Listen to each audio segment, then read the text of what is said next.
mu mateka y'icyahoze ari Umutara, Nyagatare, Gabiro, Rwamagana, Musha, Akabuga. Usibye n'ubu kubera ibigwi by'intwari intore zahivugiye maze zikavuna sambwe, turacyavuga ibice byo mu Mutara kubera intwari z'u Rwanda. Ariko hari icyo abaturage batamenye.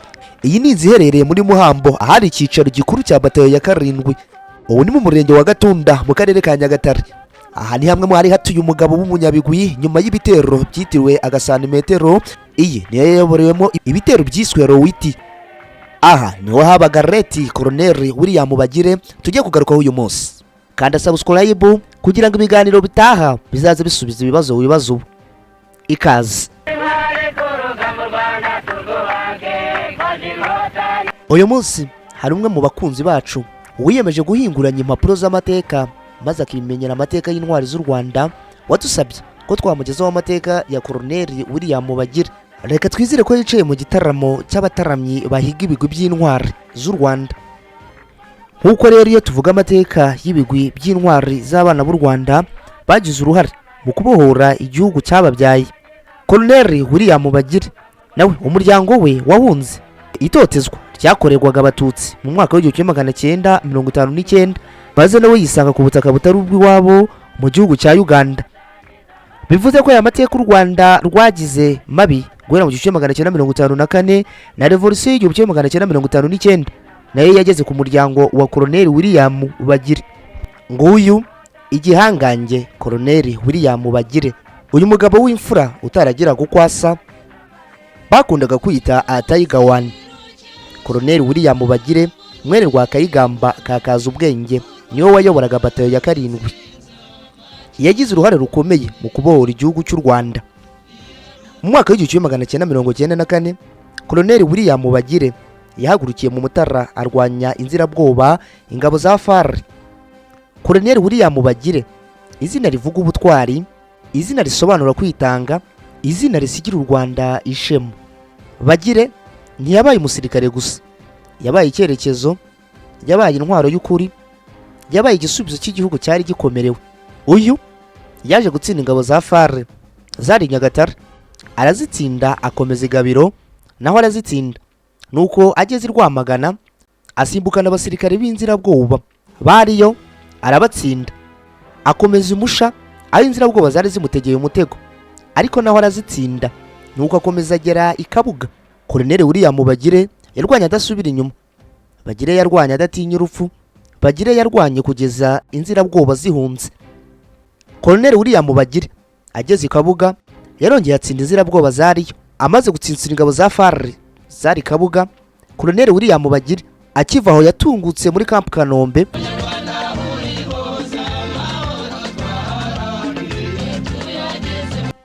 yahise afata ikibuga cya Kanombe mpuzamahanga cy'indege. Akihagera yisabwa amakuru ko ingabo za Colonel Twahirwa Dodo zari kuri Jari zimerewe nabi, nuko Colonel William Bagire ahita ajya kubatabara arwanya abasirikare n'inzirabwoba, amaze kubatsinda arabashorera abasohora mu gihugu kugeza bageze mu gihugu cya Zaire, Repubulika Iharanira Demokarasi ya Kongo. Abamenye bose Colonel William Bagire bamwibukira ko wagize uruhare rukomeye mu kubohora umujyi wa Kigali. Camp Kanombe yari ibitse imbunda nyinshi cyane. Akiyafata nibwo yatangiye kohereza imbunda n'ingabo z'Inkotanyi zari mu bice bitandukanye by'igihugu, ku buryo urugamba rwo kubohora igihugu rwahise rwihuta cyane, ku mpamvu imwe gusa: ku gufatwa kw'ikigo cya Camp Kanombe bikozwe n'intwari William Bagire.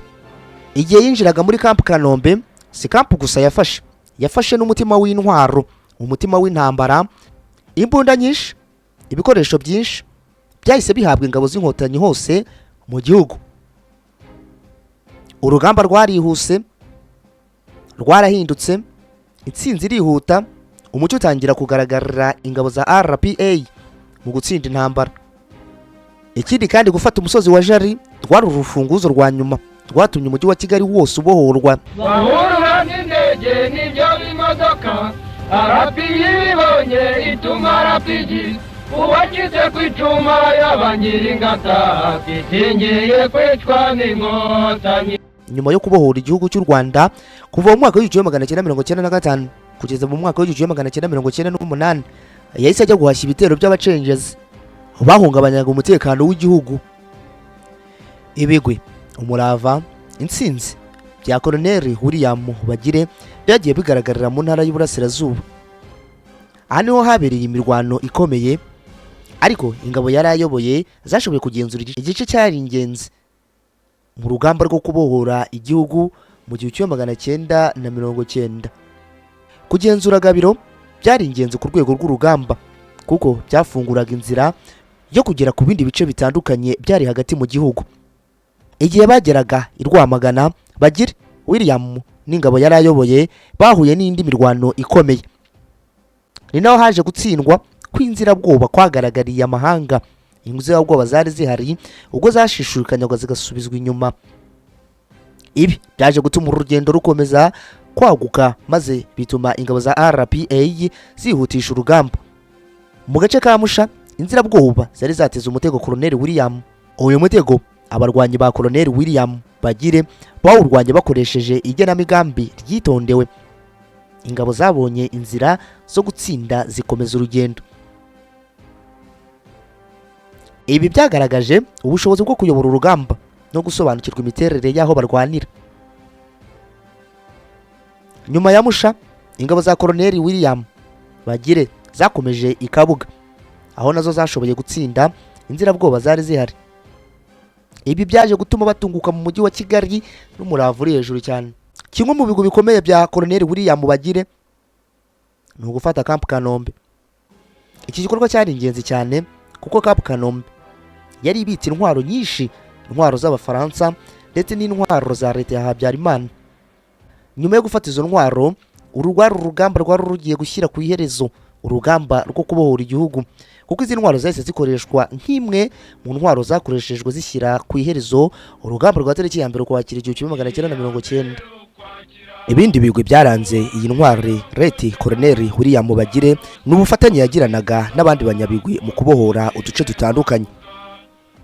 Igitero yakoze kitazibagirana na bamwe bari ku rugamba cyangwa se n'abandi bumva amateka nk'aya y'iyi ntwari, ni igitero cyo gufata ku kibuga cy'indege. Reka nkubwire ku by'ifoto ureba imbere yawe.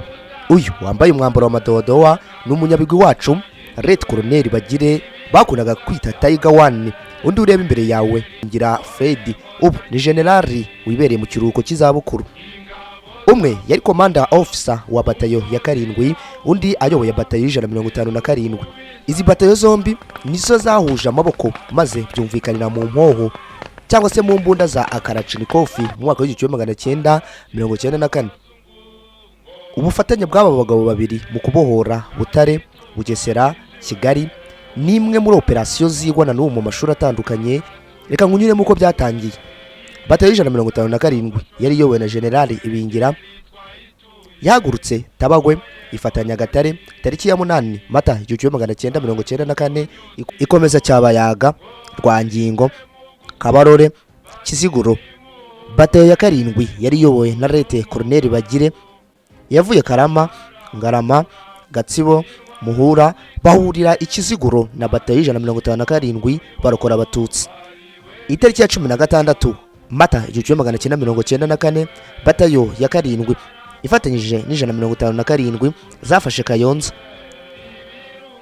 Bageze Kayonza baragabana. Leti Colonel Bagire yerekeza Rwamagana, Musha, Rugende, Kabuga ndetse no gufata ikibuga mpuzamahanga cya Kanombe Jari, kugeza agejeje inzirabwoba muri Zaire, ubu ni muri Repubulika ya Demokarasi ya Kongo. Ibingira yavuye Kayonza yerekeza Igisaka, yigaruriye umupaka wa Rusumo, Bugesera, Nyanza, Gitarama, Butare, Gikongoro. Aha yashushubikanije ingabo z'abafaransa, iza ex-FAR, interahamwe za MRND, inkuba za MDR kimwe n'impuzamugambi za CDR. Aba yabakuye Butare maze basura mu Rwanda berekeza muri Repubulika ya Demokarasi ya Kongo y'ubu. Bava icyari Gikongoro binjira mu Butare, muri Butare umuriro wa mbere babonye warapiye waberetse ko badashobora kurwana.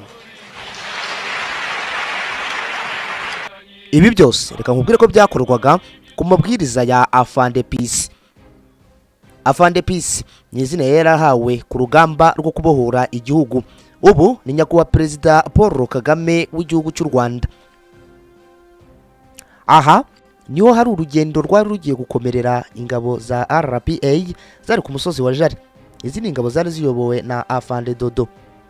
Aha rero niho hongeye kugaragarira ubutwari n'ibigwi by'iyi ntwari Colonel William Bagire mu kwihutira kujya gutabara ingabo zari mu kaga, ingabo zari ku musozi wa Jari, dore ko izi ngabo zari hagati no hagati y'ingabo za Habyarimana ku muvuduko uri hejuru cyane, ku bigo biri hejuru cyane.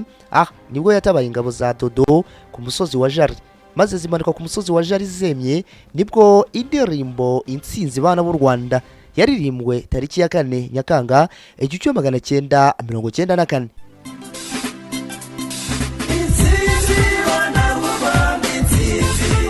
Umunsi utasa n'indi wa tariki ya 16 Mutarama umwaka wa 1999 nubwo inkuru y'incamugongo yakwiriye igihugu ko intwari y'u Rwanda Colonel William Bagire yitabye Imana.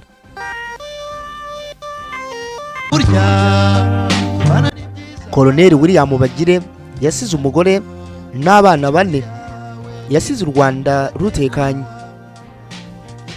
Bagire yarwanye adatinya urupfu, Bagire intwari y'agataraboneka. Umwanzuro: ibigwi bya Colonel William Bagire bishingiye ku rugendo rurerure n'urugamba, ku bice byinshi yarwanyemo no ku musaruro w'ibikorwa bye. Ibikorwa bye byagize uruhare mu kubohora ibice by'ingenzi by'igihugu no mu gutuma urugamba rugera ku ntsinzi. Mu mateka y'urugamba rwo kubohora igihugu, izina rye riragaragara nk'umwe mu bayoboye ibikorwa bikomeye byahinduye icyerekezo cy'urugamba. Nguwo igihangange Colonel William Bagire duhora twibuka nk'intwari y'u Rwanda. Twitwa Isaha Yanone TV, reka nkurarikiye gukanda subscribe kugira ngo ibiganiro bitaha bizaze bisubiza ibibazo wibazo. Nitwa MM, ibindi ku mpapuro zibumbatiye amateka.